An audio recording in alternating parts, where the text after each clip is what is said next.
शांति बाबा। बाबा ओम शांति। आज 7 जनवरी 2023 की मुरली है। बाबा कह रहे हैं, मीठे बच्चे, तुम्हें बाबा द्वारा बाबा की लीला अर्थात नाटक के आदि मध्य अंत का ज्ञान मिला है। तुम जानते हो अब यह नाटक पूरा होता है और हम घर जाते हैं। आगे बाबा प्रश्न पूछ रहे हैं कि स्वयं को बाबा के पास रजिस्टर कराना है, मतलब उनके खाते बही में अपना नाम अंकित करवा देना है, तो उसके लिए कौन सा कायदा है? उत्तर बतलाते हैं बाबा कि बाबा के पास रजिस्टर होने के लिए पहली बात है कि बाबा पर पूरा पूरा बलि चढ़ना है। दूसरा है अपना सब कुछ भारत को स्वर्ग बनाने की सेवा में सफल करना होता है। तीसरा है संपूर्ण निर्विकारी बनने का कसम उठाना पड़ता है और फिर रह कर भी दिखाना होता है। कसम भी उठानी होती है कि संपूर्ण निर्विकारी रहना है और फिर उसको करके प्रैक्टिकल में वास्तविक जीवन में उसको उतार के भी दिखाना है। ऐसे बच्चों का नाम परमपिता परमात्मा के रजिस्टर में आ जाता है। उन्हें नशा रहता है कि हम भारत को स्वर्ग व राज स्थान बना रहे हैं। हम भारत की सेवा के लिए बाबा पर बलि चढ़ते हैं। गीत है ओम नमो शिवाय। ओम शांति। जिसकी महिमा में यह गीत है वहीं बैठकर अपने रचना की महिमा सुनाते हैं, जिसको लीला भी कहा जाता है। लीला कहा जाता है नाटक को और महिमा होती है गुणवान की। तो उनकी महिमा सबसे न्यारी है। मनुष्य तो जानते नहीं, बच्चे जानते हैं कि उस परम पिता परमात्मा का ही इतना गायन है, जिसकी शिव जयंती भी अब नजदीक है। शिव जयंती के लिए यह गीत भी अच्छा है। तुम बच्चे उसकी लीला को और उसकी महिमा को जानते हो। हम वास्तविक अर्थ जानते हैं, बरोबर यह लीला है। शिव जयंती के लिए यह गीत भी अच्छा है, बरोबर यह लीला है। इसको नाटक भी कहा जाता है, इस लीला को नाटक भी कहते हैं, ड्रामा। तो बाबा कहते हैं कि देवताओं से भी मेरी लीला न्यारी है। देवताओं की लीला है लेकिन उससे काफी ज्यादा अच्छी और न्यारी बाबा की लीला है। हर एक की अलग अलग लीला होती है, सबका अपना अपना किरदार है नाटक में। तो जैसे सरकार में प्रेसिडेंट का, मिनिस्टर का मर्तबा अलग अलग है ना, प्रेसिडेंट का अलग रुतबा है, मर्तबा है, और जो और मिनिस्टर है उनका अलग है। तो बाबा का अलग है, देवताओं का अलग है। अगर परमात्मा सर्वव्यापी होते तो सबकी एक एक्ट हो जाती। अगर सब में परमात्मा होते तो फिर सब एक जैसा काम करते ना। तो सर्वव्यापी कहने से ही भूख मरे हैं, भूखे मर रहे हैं। जो आज इतनी मतलब दयनीय स्थिति है वो सिर्फ यही कह देने से है कि परमात्मा कण कण में। कोई भी मनुष्य न बाबा को न बाबा के अपरम अपार महिमा को जानते हैं। कोई भी न बाबा को जान पाते हैं और न बाबा के अपरम अपार महिमा को जानते हैं। जब तक बाबा को न जाने तब तक रचना को भी जान न सके। अभी तुम बच्चों ने रचना को भी जाना है और रचयिता को भी जाने। ब्रह्मांड सूक्ष्मतर और मनुष्य सृष्टि का चक्र बुद्धि में फिरता रहता है। ये है लीला अथवा रचना के आदि मध्य अंत का ज्ञान। इस समय दुनिया के मनुष्य है नास्तिक, कुछ भी नहीं जानते और गपोड़े कितने लगाते हैं। साधु लोग भी कॉन्फ्रेंस आदि करते रहते हैं, आपस में सम्मेलन करते रहते हैं। विचारों को यह पता ही नहीं कि अब नाटक पूरा होता है, अभी कुछ टच होता है, जबकि नाटक पूरे होने को आया है। अभी सब कहते हैं राम राज्य चाहिए। कृष्ण के राज्य में ऐसा नहीं कहते थे कि नया भारत हो। अभी बहुत दुख है तो सभी आवाज करते हैं कि हे प्रभु दुख से छुड़ाइए। कलयुग अंत में जरूर ज्यादा दुख होगा ना, जो हम लोग भी देख रहे हैं। तो दिन प्रतिदिन दुख वृद्धि को पाता जाएगा। वह समझते हैं सभी अपना अपना राज्य करने लग पड़ेंगे, परंतु यह विनाश तो होना ही है। अब लौकिक में कोई कितना भी मेहनत करके कितना भी अपना साम्राज्य स्थापित करने की कोशिश करे, लौकिक जगत में अभी जो भौतिक दुनिया हम देख रहे हैं वो है तो ये पूरी तरह से दुख की दुनिया है। इसमें कोई कितना भी सोच ले कि हम ये इतना इतना मेरा रहेगा, इतना इतना उसका रहेगा, ऐसे वैसे जो भी करना है कर लीजिए, लेकिन ये दुनिया का विनाश तो होना ही है और ये कोई जानते नहीं। तुम बच्चों को कितनी खुशी में रहना चाहिए। तुम किसी को भी कह सकते हो कि बेहद के बाबा स्वर्ग रचते हैं, तो बच्चों को भी स्वर्ग की बादशाही होनी चाहिए ना। तो भारतवासी खास इसलिए याद करते हैं, भक्ति करते हैं, भगवान से मिलना चाहते हैं, श्री कृष्णपुरी में जाने चाहते हैं, जिसको ही स्वर्ग कहा जाता है। परंतु यह नहीं जानते कि सतयुग में ही श्री कृष्ण का राज्य, फिर अभी यह कलयुग पूरा होगा, सतयुग आएगा, तब फिर श्री कृष्ण का राज्य होगा। तो यह तो सभी जानते हैं कि शिव परमात्मा की सभी संतान, फिर परमात्मा ने नई सृष्टि रची होगी तो जरूर ब्रह्मा के मुख द्वारा रची होगी ना। ब्रह्मा मुख वंशावली तो जरूर ब्राह्मण कुल भूषण होंगे। वह समय भी संगम का होगा। संगम है कल्याणकारी युग। जब परमात्मा ने बैठ राजयोग सिखाया होगा, उसी समय बाबा ने सिखाया होगा। तो अभी हम हैं ब्रह्मा मुख वंशावली ब्राह्मण। बाकी तुम कहेंगे हम कैसे माने कि ब्रह्मा के तन में परमात्मा आकर राजयोग सिखाते हैं। तुम भी ब्रह्मा मुख वंशावली बन राजयोग सीखो तो आप ही तुमको भी अनुभव हो जाएगा।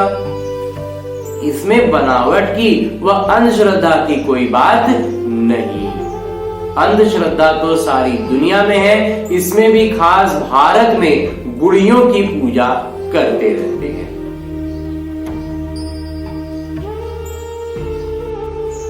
आइडल प्रस्त भारत को ही कहा जाता है, मतलब भारत में ही मूर्ति पूजा का रिवाज है। ब्रह्मा को कितने भुजाएं देते हैं, अभी ये कैसे हो सकता है? अभी थोड़ा सोचने की चीज है कि 2 से ज्यादा भुजा कैसे हो सकती है। हाँ, ब्रह्मा के बहुत बच्चे हैं, जैसे विष्णु को 4 भुजाएं दिखाते हैं तो 2 लक्ष्मी के 2 नारायण के, वैसे ब्रह्मा के भी इतने बच्चे होंगे। समझो 4 करोड़ बच्चे हो तो ब्रह्मा की 8 करोड़ भुजाएं हो जाए, परंतु ऐसा है नहीं। बाकी प्रजा तो जरूर होगी, ये भी नाटक में नूंद है। बाबा आकर ये सब बातें समझाते हैं, वो तो समझ नहीं सकते कि आखिरी क्या होगा, अंतिम में क्या होगा, ये तो नहीं समझ सकते। कितने योजना बनाते रहते हैं, किस्म किस्म के योजना बनाते हैं। यहाँ बाबा का तुम बच्चों के लिए एक ही योजना है और यह राजधानी स्थापन हो रही है। ये इसमें कोई गुत्थम गुत्थी नहीं है, एकदम सरल सीधा सहज बाबा समझा रहे हैं। जो जितनी मेहनत कर अपना सामान बनाएंगे उतना उच्च पद पाएंगे। बाबा को ज्ञानवान, समृद्धि के सागर, रहम दिल कहते हैं। बाबा कहते हैं मेरा भी नाटक में किरदार है, माया सब पर बेरहमी कर रही, हमको आकर रहम करना पड़ता है। तुम बच्चों को राजयोग भी सिखाता हूँ। बाबा जब ये नाटक जो है ये बेरहमी करने लगता है तो बाबा आते हैं, हमें राजयोग सिखलाते हैं, सृष्टि चक्र का राज भी समझाता हूँ। ज्ञानवान तो ज्ञान का सागर कहा जाता है। जो परमपिता है उनको ज्ञान का सागर कहते हैं। तुम बच्चे जानते हो, किसी को समझा भी सकते हो।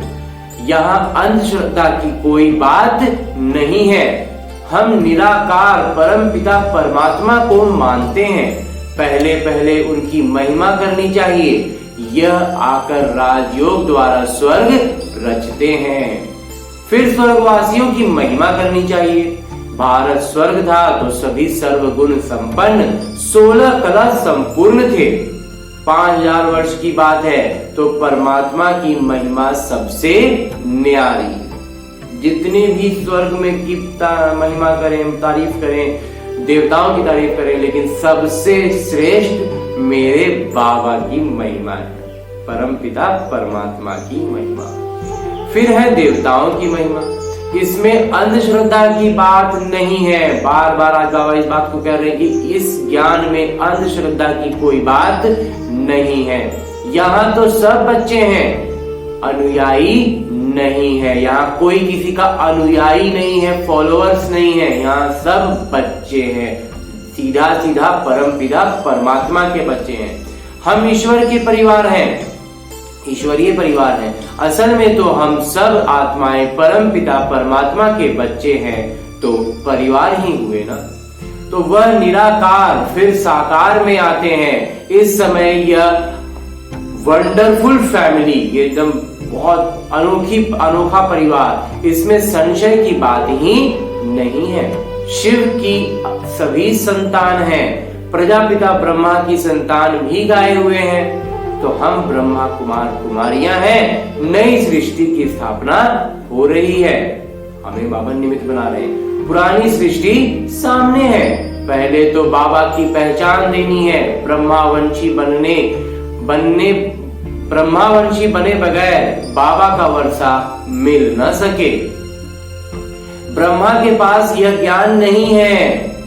ज्ञान सागर शिव बाबा हैं, उनसे ही हम वर्षा पाते हैं। हम हैं मुख वंशावली, सभी राजयोग सीख रहे हैं और हम सबको पढ़ाने वाले शिव बाबा हैं, जो इस ब्रह्मा तन में आकर पढ़ाते हैं। ये प्रजापिता ब्रह्मा जो व्यक्त हैं, वह जब संपूर्ण बन जाते हैं तब फरिश्ता बन जाते हैं। सूक्ष्म वतन वासियों को फरिश्ता कहा जाता है। वहां हड्डी मांस नहीं रहता, ये शरीर नहीं रहता है सूक्ष्म वतन में, वहां पर सब फरिश्ते रहते हैं। तो बाबा वही कह रहे कि हम संपूर्ण बन जाते हैं तो फरिश्ता बन जाएंगे। और जब तक संपूर्ण बनने की वो अवस्था पहुंचती है, तब तक हम पुरुषार्थ में तीव्र रहना है, पुरुषार्थ करके सटीक बनना है। बच्चियां साक्षात्कार भी करती हैं। बाबा कहते हैं भक्ति मार्ग में अल्पकाल का सुख भी मेरे द्वारा ही तुमको मिलता है। भक्ति मार्ग में अल्पकाल का सुख भी जो है वो बाबा द्वारा ही मिलता है। दाता मैं एक ही हूं, इसलिए ईश्वर अर्पण करते हैं। भक्ति में भी जो हम बहुत कुछ बाबा भगवान के प्रति न्यौछावर करते हैं, दान करते हैं, और फिर बाबा से उम्मीद रखते हैं कि ये मिलेगा, तो उस समय बाबा को नहीं पहचानते रहते हैं। भक्ति मार्ग में देवी देवताओं की पूजा करते रहते हैं। तो लेकिन देवी देवताओं की पूजा करते हैं तो हमारी भक्ति की शुद्धता को देख करके परमात्मा ही हमें अल्पकाल का सुख उस समय के लिए देते हैं। समझते हैं ईश्वर ही फल देते हैं। साधु संत आदि का कभी नाम नहीं लेते हैं, देने वाले एक पिता है। इतना तो समझ में आता है कि कोई साधु संत नहीं देते हैं, सब देने वाले भगवान ही हैं। तो भगवान के नाम में ही जाकर के थोड़ा मूंझ जाते हैं। करके निमित्त कोई द्वारा दिलाते हैं। और ये भी मालूम है कि अगर किसी व्यक्ति द्वारा मिल रहा है तो वो निमित्त बना हुआ है, इतना भी समझते हैं उनकी महिमा बढ़ाने के लिए, और ताकि उनकी महिमा बढ़ेगी, वो देने वाले हैं। तो वह सब है अल्पकाल का सुख, ये है बेहद का सुख। ये जो कुछ भी होता है उसमें जो देने वाला होता है उसको भी बहुत गौरवान्वित महसूस होता है कि हम दे रहे हैं, हम देने वाले, हम दाता हैं। लेकिन वो भी जो सुख है वो भी अल्पकाल का है। और ये जो यहाँ ज्ञान मिलता है वो है बेहद का सुख। नए नए बच्चे आते हैं तो समझते हैं जिस मत पर हम थे उनको फिर हम यह ज्ञान समझाएं।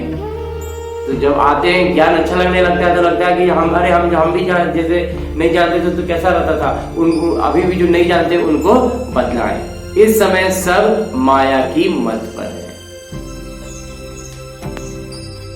बाबा ने आज मुरली में फिर बिल्कुल स्पष्ट कह दिया है कि इस समय सब माया की मत पर है, रावण की मत पर सब चल रहे हैं। यहाँ तो तुमको ईश्वरीय मत मिलती है।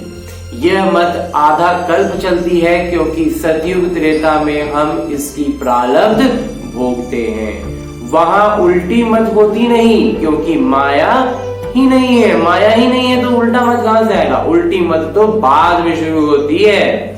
अब बाबा हमको आप समान त्रिकालदर्शी त्रिलोकी नाथ बनाते हैं। बाबा इतना ऊंचा ऊंचा पद दे देते हैं, ब्रह्मांड का मालिक भी बनाते हैं, फिर सृष्टि के मालिक भी हम बनते हैं। बाबा ने बच्चों की महिमा अपने से भी ऊंची कीर दी है। सारी सृष्टि में ऐसे पिता कभी देखा जो बच्चों के ऊपर इतनी मेहनत करें और अपने से भी तीखा बनाए? कहते हैं तुम बच्चों को विश्व की बादशाही देता हूं, मैं नहीं भोगता, उस बादशाही को परमात्मा नहीं भोगते हैं। बाकी दिव्य दृष्टि की चाबी मैं अपने हाथ में रखता हूं। भक्ति मार्ग में भी मुझे काम में आती है। ये दिव्य दृष्टि की जो चाबी है ना, ये बाबा अपने हाथ में रखते हैं। तो जो भक्ति मार्ग में भी एकदम परम पवित्र भक्ति में रहते हैं तो उनको वो दिव्य दृष्टि दे दी जाती है। इसलिए बाबा कहते हैं दिव्य दृष्टि की चाबी अपने हाथ में रखता हूं। ये भक्ति मार्ग में भी काम आती है।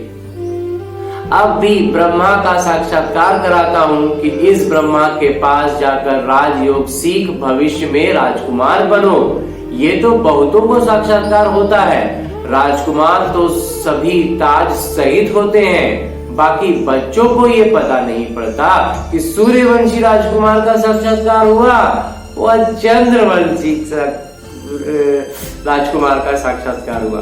तो जो बाबा के बच्चे बनते हैं वह राजकुमार राजकुमारी तो जरूर बनेंगे। फिर आगे वह पीछे अच्छा पुरुषार्थ होगा तो सूर्यवंशी बनेंगे, नहीं तो चंद्रवंशी बन जाएंगे। तो फिर राजकुमार तो देख खुश नहीं होना है। लेकिन बाबा कह रहे हैं राजकुमार देख लिए अपने आप को तो फिर खुश नहीं हो जाना है। ये सब पुरुषार्थ पर मदार रखते हैं। इसका भी बहुत ध्यान रखना है कि सूर्यवंशी राजकुमार बनना है कि चंद्रवंशी। ये पुरुषार्थ पर पूरी तरह से आज बाबा ने इस बात को बहुत स्पष्ट कर दिया कि बाबा तो हर बात स्पष्ट करके समझाते हैं। इसमें अंधश्रद्धा की कोई बात नहीं है। ये है ईश्वरीय परिवार। इस हिसाब से तो वह भी ईश्वरीय संतान है, परंतु वह कलयुग में है और तुम संगम पर हो। किसी के पास भी जाओ तो बोलो हम शिववंशी ब्रह्मा मुख वंशावली ब्राह्मण ही स्वर्ग का वर्षा पा सकते हैं। स्वर्ग का वर्षा और कोई नहीं पा पाएंगे। किसी को अच्छी रीति समझाने की मेहनत करनी पड़ती है। 150 को समझाए तब उनसे कोई एक निकले। जिसकी तकदीर में होगा वह कोटों में कोई निकलेगा। आप सामान बनाने में समय लगता है, बाकी साहूकार की आवाज बड़ा होता है। मिनिस्टर के पास जाते हैं तो पहले वह पूछते हैं कि आपके पास कोई मिनिस्टर आता है? तो जब सुनाते हैं कि हाँ आते हैं तो कहेंगे हम भी चलते हैं।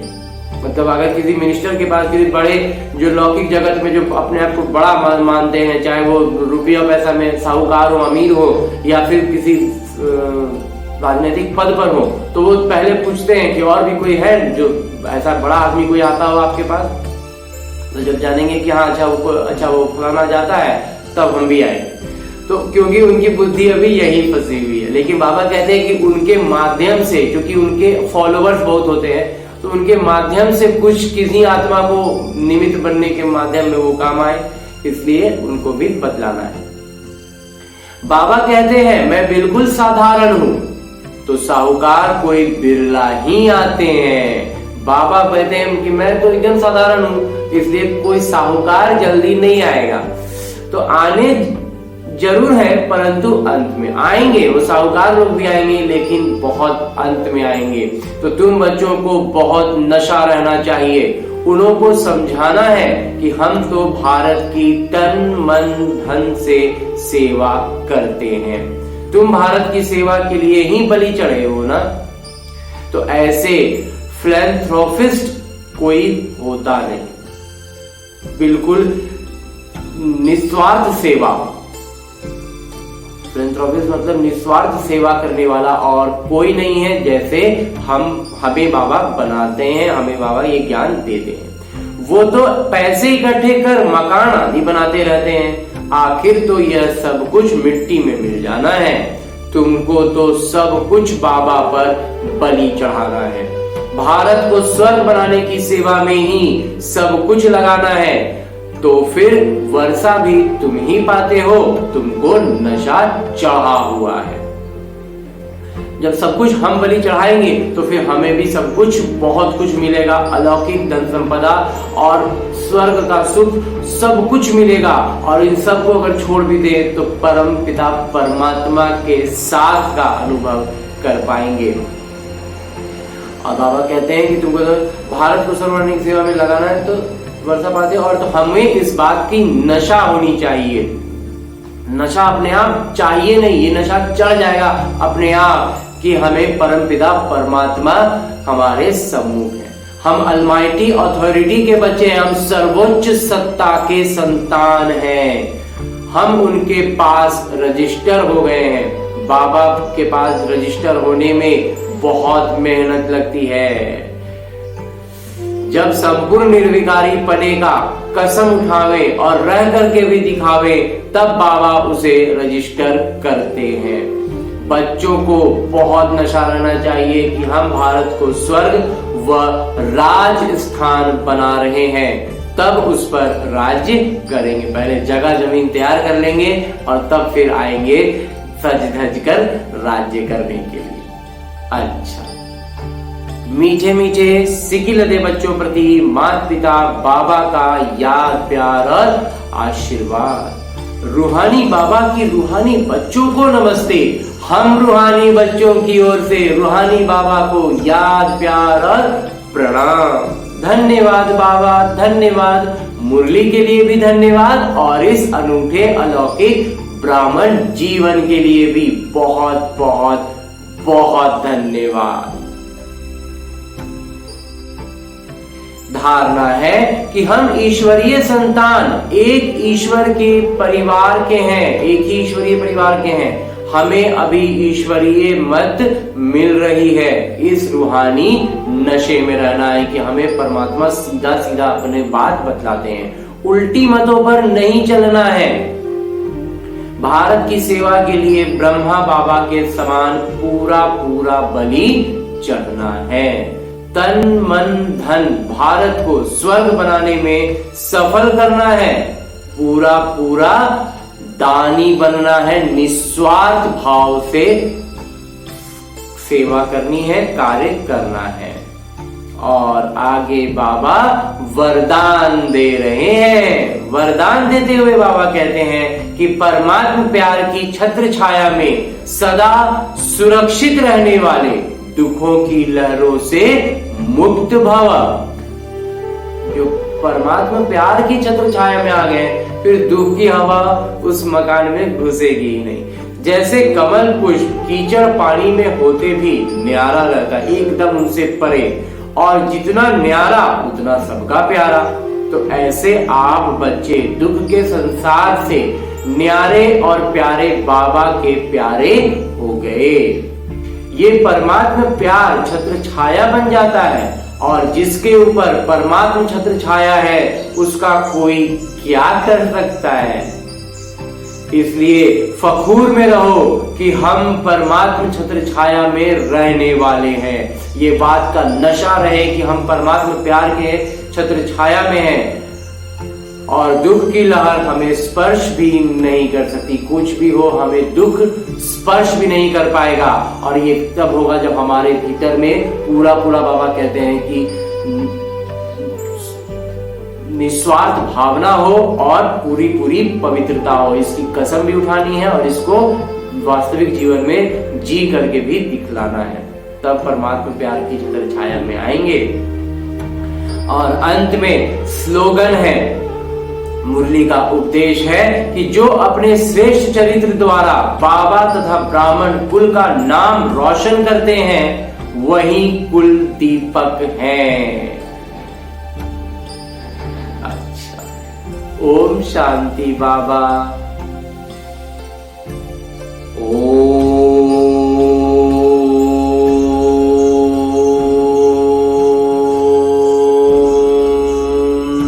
शांति।